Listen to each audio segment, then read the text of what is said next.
अर्चना शर्मा मोर 91%। मैं PhD 95, इंग्लिशत 93, साइकोलॉजीत 94 और फिजिक्सत 73 और केमिस्ट्रीत 81। मैं এতিয়া এই CUET দিম বুলি ভাবিছো তেজপুৰ ইউনিভাৰ্চিটিত পালেতো ভাল। মোৰ নাম কৰণ চেত্ৰী, মোৰ 86.6।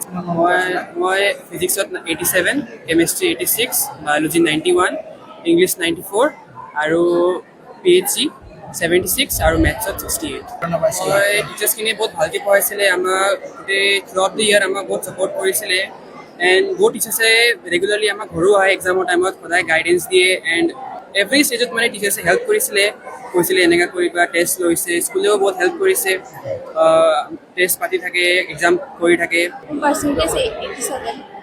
মই ইংলিছত 93, তাৰপিছত জিঅ'গ্ৰাফীত 92, হিষ্ট্ৰীত 87 আৰু ছ'চিয়লজিত 83, পলিটিকেলত 73 আৰু PhD 80।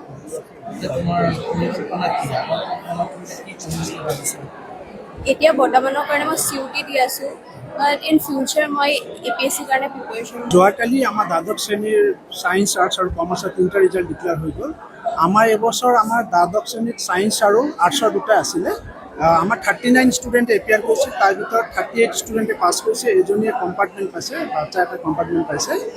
তাৰ ভিতৰত আমাৰ 95টো হায়েষ্ট হৈ গ'ল এবাৰ।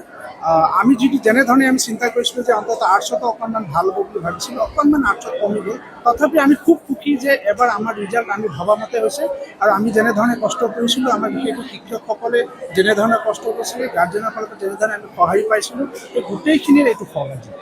আমাৰ যিকেইজন এটা ষ্টুডেণ্ট আছে এইবাৰ 12ত দিব, তেওঁলোকো খুব ভাল। আমি যিমান পাইছোঁ আমাৰ ফালৰ পৰা আমি এতিয়াৰ পৰা আমি আৰম্ভ কৰি দিছোঁ যে আমি শিক্ষকসকলে এতিয়াৰ পৰা এক্সট্ৰা ক্লাছৰ পৰা আৰম্ভ কৰি আমি ফুল্লি ক্লাছখিনি যাতে ডিজিটেলাইজ হয়, ডিজিটেল মাধ্যমত যাতে আমি শিক্ষা পাঠদান কৰিব পাৰোঁ, সেইকাৰণে আমি গোটেই প্ৰক্ৰিয়াটো আমি এতিয়াৰ পৰা আৰম্ভ কৰিছোঁ আৰু আমাৰ সেইকাৰণে আগতীয়াকৈ আমি আমাৰ ছেশ্যনটো এবাৰ আমি আৰম্ভ কৰিছোঁ।